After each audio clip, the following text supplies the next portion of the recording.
Congress and the White House may once again inflict a crisis on the country. By Tuesday, President Trump and Democratic leaders must reach an agreement to avoid what could be a prolonged and painful shutdown of the entire federal government that would. The American people have always embraced change, but they recoil from chaos. And today, chaos has a name: the third government shutdown under Donald Trump.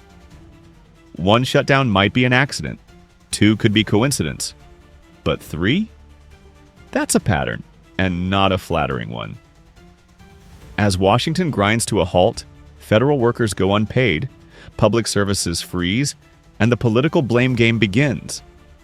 At the center of it all stands one man, Donald J. Trump.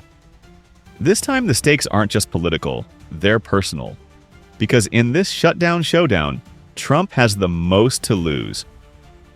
Chapter 1. The Shutdown Spiral. The lights are dimming across the federal government once again. Hundreds of thousands of workers are sent home. National parks close. Social programs face delays. The economy bleeds millions by the hour. This is not new territory for Trump. It's his third shutdown as president, a record that no leader wants to hold. But this time, the public's patience has worn thin.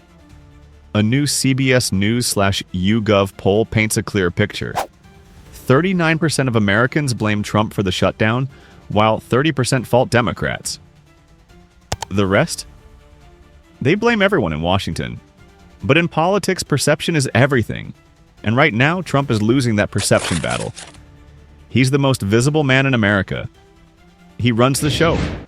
So, when the show goes wrong, he owns the disaster. Chapter 2. The blame game begins. Every shutdown turns into a political blame contest. House Minority Leader Hakeem Jeffries saw an opening, and he took it. Challenging House Speaker Mike Johnson to a live televised debate, Jeffries called out Republican hypocrisy over healthcare and spending cuts.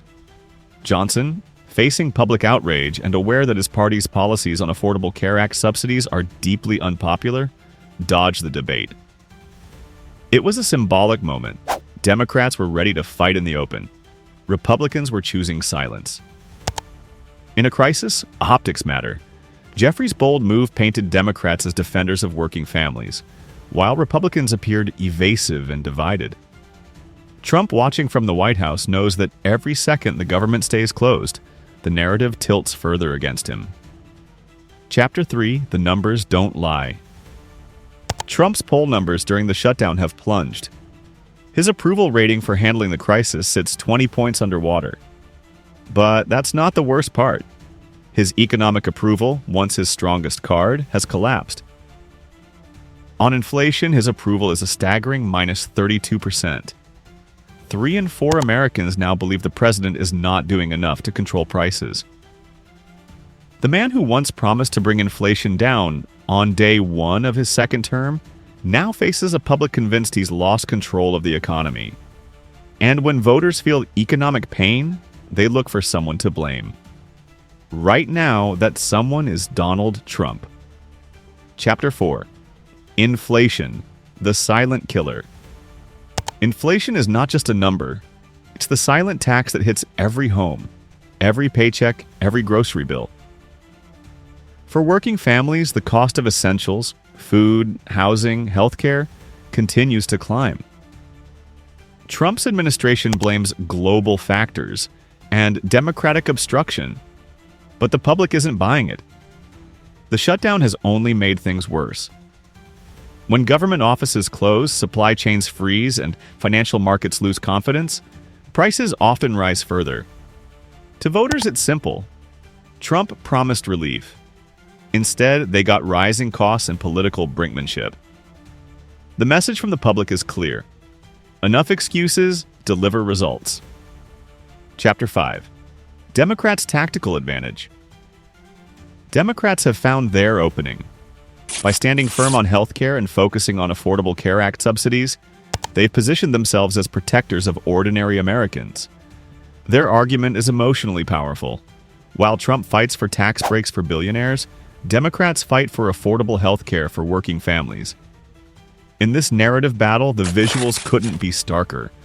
On one side, billionaire donors and Wall Street backers. On the other, nurses, teachers, veterans, and parents who depend on federal programs to stay afloat. It's a moral argument wrapped in an economic one, and so far, it's working. Chapter 6. Republicans Cornered. Republicans are learning a painful lesson. When ideology meets reality, reality wins. Their insistence on preserving tax cuts for the ultra-rich has painted them as out of touch with everyday Americans. The CBS poll shows that the public sees Democrats as weak, but Republicans as extreme. And in today's political climate, extremism scares more voters than weakness. Even longtime conservative strategists are warning Trump that his party's message is collapsing.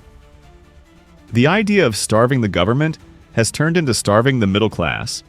If the shutdown continues, the damage to the Republican brand could be long-lasting and devastating. Chapter 7. Trump's Political Gamble. For Trump, this shutdown is more than a policy fight. It's a gamble for political dominance. He's betting that a display of defiance will rally his MAGA base, painting him as a warrior against Washington's establishment. But this time, the audience has changed. Many Americans who once cheered his anti-government bravado now depend on those very government services. The shutdown fatigue is real. Federal employees missing paychecks, farmers losing subsidies, military families facing uncertainty. These aren't abstract statistics. They're real people, and they're losing patience with Trump's brinkmanship. The president wanted to appear strong. Instead, he looks reckless. Chapter 8. Healthcare, the heart of the battle. At the core of this shutdown fight lies a single issue: healthcare. Democrats argue that Trump's refusal to extend Affordable Care Act subsidies threatens the well-being of millions. Without those subsidies, premiums rise, families lose coverage, and millions could be left uninsured. Trump insists that the subsidies are wasteful spending. But the optics tell another story. A billionaire president cutting health care for working Americans while protecting tax loopholes for the wealthy.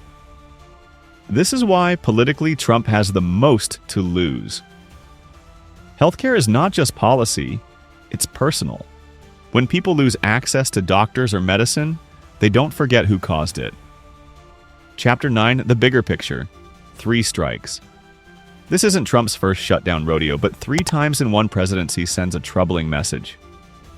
Dysfunction is the new normal. Each shutdown has chipped away at America's global image of stability. Allies question Washington's reliability. Markets hesitate to invest. The government looks less like a well-oiled machine and more like a circus. And at the center of the ring, Trump stands as both the ringleader and the scapegoat. To his supporters, he's the fighter who won't back down. To his critics, he's the arsonist who keeps setting fires. But to the silent majority in the middle, he's simply the man who can't make Washington work. Chapter 10. The Road Ahead. As this political showdown drags on, both parties are gambling with the future. But for Trump, the cost is far higher. He faces an electorate weary of inflation, distrustful of chaos, and hungry for leadership that delivers, not divides. If the shutdown ends badly, it could define the rest of his presidency. If it drags on, it could destroy his chance at holding Congress in the next election. Democrats, meanwhile, smell opportunity. A chance to prove that competence can outshine chaos. But they too walk a fine line. Overplaying the blame could backfire if voters see them as part of the gridlock. Still, one truth remains. Trump has the most to lose. The shutdown isn't just freezing government, it's freezing his momentum. Every leader faces a moment of reckoning. For Donald Trump, this is it.